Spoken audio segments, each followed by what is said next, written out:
I grew up as somebody who believed in the great Indian myth, which is you study hard and everything in life is going to be a cakewalk.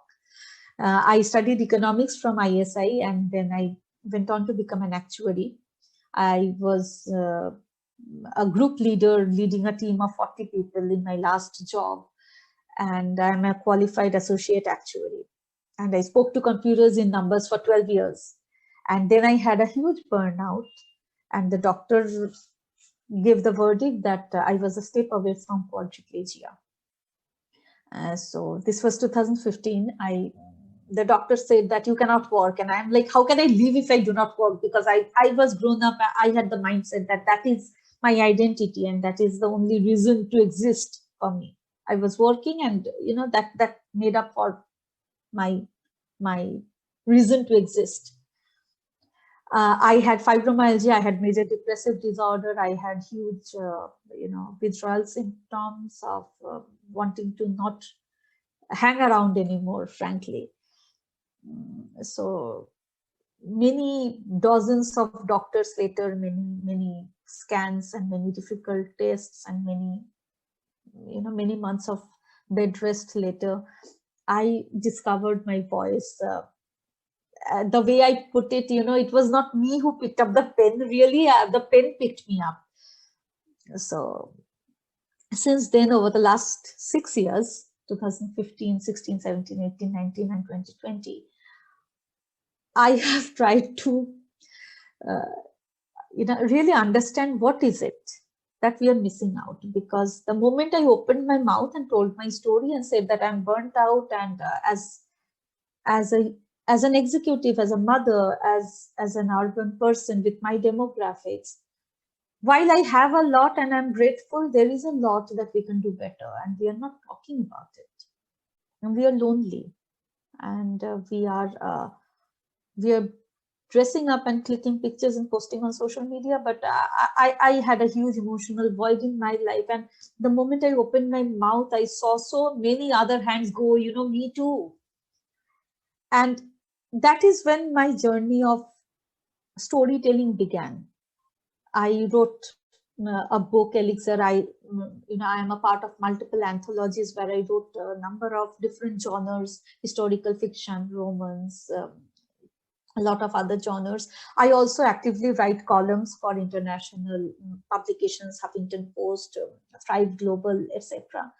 But really, those are on the outside. What really happened inside me is that I found my voice. And when I found my voice, I realized that I belong to myself. I can draw my boundaries, and I can become more of myself. And whatever I do, if I know my purpose and how it fits into the bigger reason of my why, I'm happier. And for a long time, I was getting invited to teach workshops and master classes and give keynotes. But I also realized over time that these are things that are very impactful. When we hear a good speaker speak, or when we read a good book, it does make a mark. But those influences often have a half-life. I mean, I have been in a number of discourses where I have heard people and I was blown away. And I came home, and in 3 days' time, my life and my thought process fell back to where it was. And then I realized that I need to start a process where I can bring this gift, where I can give it in a way that is more durable and that is more transformative and that can stay and make a difference. This storytelling, this authenticity, this raw, vulnerable human presence, and this willingness to be open, to open your heart, can perhaps bring a gift to you that you have not tapped on till now. So we are almost at the verge of time. We are actually dot at 12:30, and I wanted to take this opportunity to very quickly introduce you to something that I do at Lighthouse.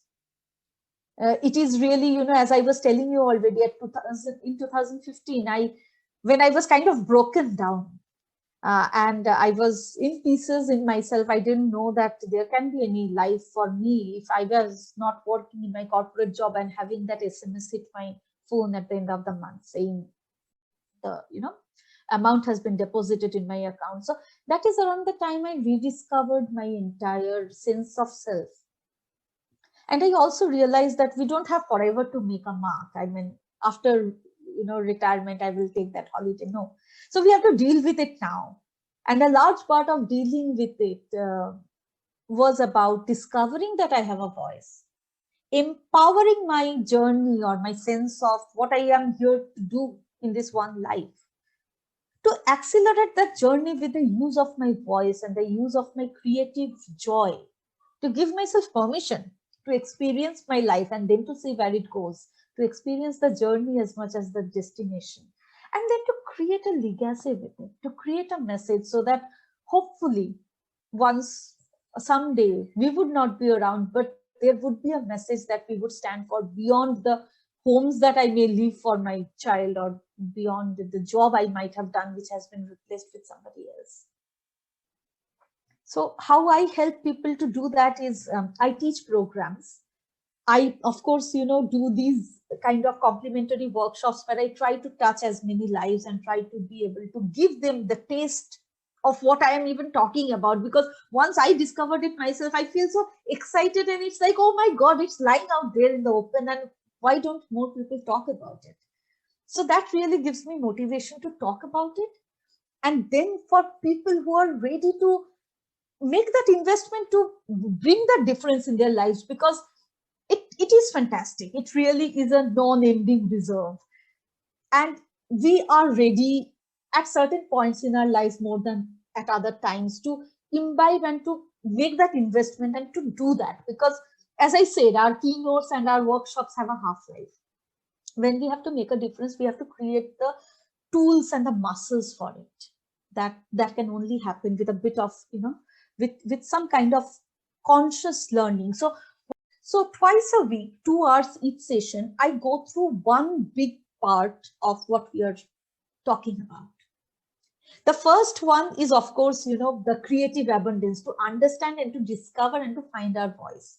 In this, we talk a lot about the multiple ways of thinking, the 6 thinking hats, the different color codes of emotion, and also the hero's journey of Joseph Campbell, where we essentially are, each one of us, trying to be our own hero who triumphs over hurdles and wins the pot of elixir.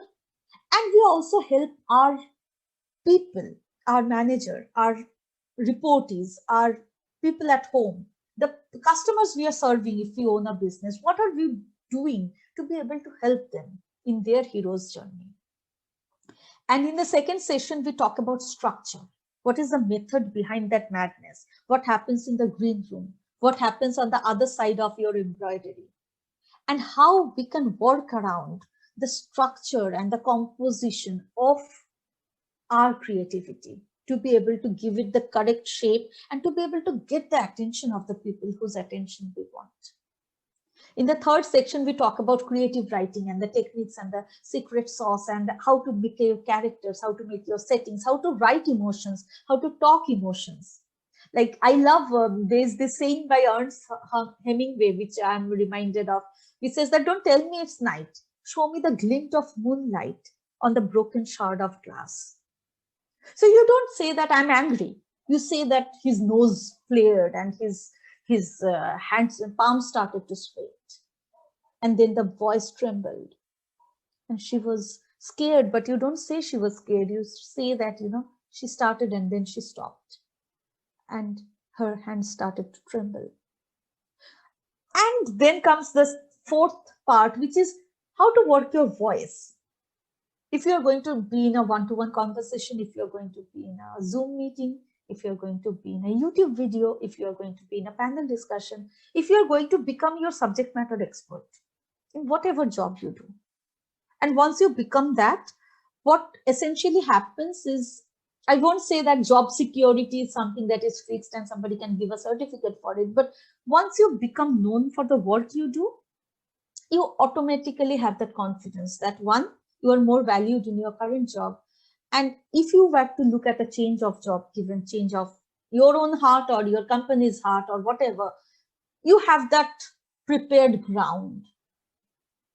And to be able to create your subject matter expertise, you can use content, be it video content, be it podcast, be it your written words, be it your spoken words, and how you use your voice. Just as Paramita also said, right now what I'm doing is, you can see, I'm putting in information in a certain speed, and then I'm changing the speed of my voice to be able to help you absorb it, to be able to give you those timely pauses, to be able to take out the fillers from my speeches so that my clarity reaches you. The other part is a large part, which is the body and the mind. We oftentimes make the huge mistake of trying to imbibe, too much of drama, to, throw our hands and to say 1, 2, 3. How to use the right recipes and the right ingredients in the right proportion to make the dish you want to make. With your speech, with your written words, with your expressions, with your PowerPoint slides. What is the body, mind, the physic, and the emotion of your communication? And then on the 6th day, we talk about audience and the connect. Because at the end of the day, whatever we do, it is about what they see. It is about what they feel. It is about how it even matters to them. Nowadays, they say that our attention has actually come down to 8.13 seconds because of, so many ingredients and, the problem of plenty. What does it take for somebody to not go back to checking their WhatsApp message on mobile while you are talking? What does it take for somebody to pay attention to you? What does it make, what is it that makes somebody to open their purse strings to you? What is it somebody needs to be assured of, to trust you, to be able to eat out of your hand, to be able to bang that table behind you, to be able to take your side even when you are not in the room? And again, a lot of the things we are talking about is perhaps one-way communication, where you get a chance and then you talk, and you have been given that platform or that pedestal. But how do you make your entry in a conversation? How do you make your presence felt in a group of people? How do you communicate for empathy and influence? And how do you get a share of the combined joint attention while not trying to be overbearing, while not trying to be a nuisance, or while not trying to be, fighting for attention? What can you bring to a group discussion? What can you bring to a conversation? What can you do in a joint group meeting to make your mark?